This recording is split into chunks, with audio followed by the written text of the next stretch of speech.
About maybe 10 or 12 years ago, a person I knew very well, had been very helpful to me in my campaigns when I was in the Senate, came to me and said she had met this very impressive young man, and he was going to start this group to go on college campuses and try to convince young Americans that ours is the greatest country in the history of the world and that Marxism was bad. And I remember thinking back then, I'm going to admit to you guys, I was a little skeptical. I said, college campuses, you're going to do that? Why don't you start somewhere easier, like, for example, communist Cuba, you know? But my skepticism was proven wrong. In place after place over the last 12, 14, 16 years, we've seen this renaissance. Understand where we were at that time in our history. Understand where we are still today in many places, where young Americans are actively told that everything that they were taught, that all the foundations that made our society and our civilization so grand, they were all wrong, they were all evil, that marriage is oppressive, that children are a burden, that America is a source of evil, not of good in the world. And here was this voice that inspired a movement in which young Americans were told that is not true. The highest calling we are called to is to be in a successful marriage and to raise productive children.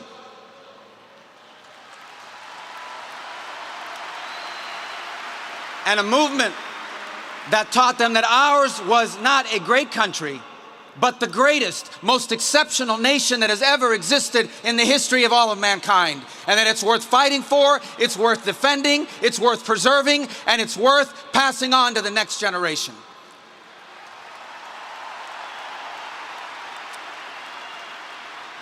This was the mission and the work of Charlie Kirk. And a couple things that stand out about him. He led this movement, but he did so with incredible knowledge. It's unbelievable how much he knew. He came to me very recently. He said some quote. I said, who said that? He said, Marcus Aurelius. I said, what district does he represent? I kind of knew who it was, but he said back, no, it's a Roman, philosopher king or emperor. His incredible knowledge. Let me tell you that one of the last messages I had with him was just a few days before his passing, where he wrote me from overseas, I'm in South Korea, I have many concerns I want to share with you when I get back. He was constantly expanding his horizons, but he just didn't have knowledge. He had wisdom, an uncanny amount of wisdom for a man as young as he was. Wisdom that sometimes it takes a lifetime to accumulate. He had it in just 31 years. He was also bold. It is so easy, and listen, I've been guilty of it. I think many of us have been guilty of this. You hide behind the walls and you surround yourself with people that agree with you. We do it as a society all the time. Increasingly, people are moving into neighborhoods with other people that agree with them politically and isolate themselves from people that do not agree with them.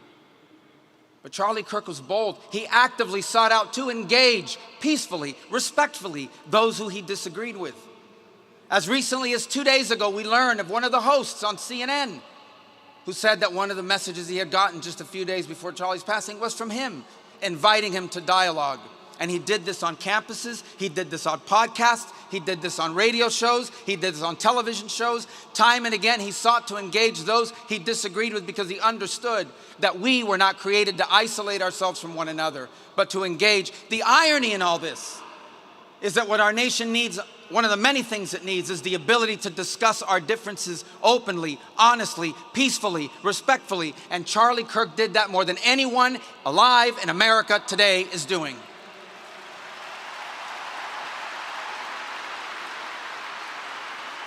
And Charlie Kirk was impactful.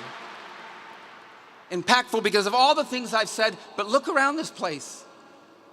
There's 100-something thousand people here. The President of the United States is here. His entire cabinet is here. Television outlets and media outlets from all over the world are covering this. I just came from overseas, and every country I stopped, they gave us their condolences for his passing. Impactful. In just 31 years of life, he made a difference. He mattered, and he will matter now more than he ever has before. And let me close with this. How do you remember? This is a memorial service. It's to honor him. How do you best remember it? I'll take the liberty of saying what I think we can best do. Look, I think he had a tremendous impact on young Americans in general. I think he had a very special and direct impact on young men in this country. That's one of the greatest developments I've seen. It's been very positive. I think we remember him for that.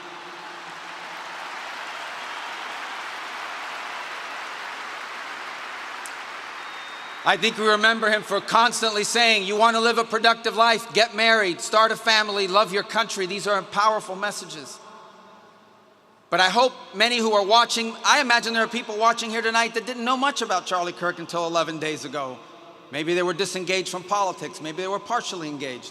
I hope one of the things they take from this is that the movement Charlie Kirk led and started and gave fuel to was about politics, but not only about politics. It was deeper, it was broader.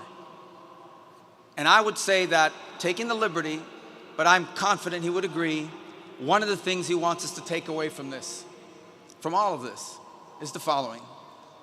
His deep belief that we were all created, every single one of us, before the beginning of time, by the hands of the God of the universe, an all-powerful God, who loved us and created us for the purpose of living with him in eternity. But then sin entered the world and separated us from our Creator. And so God took on the form of a man and came down and lived among us. And he suffered like men. And he died like a man. But on the third day, he rose unlike any mortal man.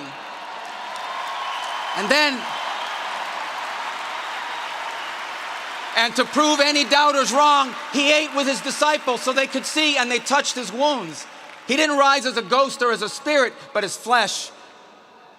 And then he rose to the heaven, but he promised he would return, and he will. And when he returns, because he took on that death, because he carried that cross, we were freed from the sin that separated us from him. And when he returns, there will be a new heaven and a new earth, and we will all be together, and we are going to have a great reunion there again with Charlie and all the people we love.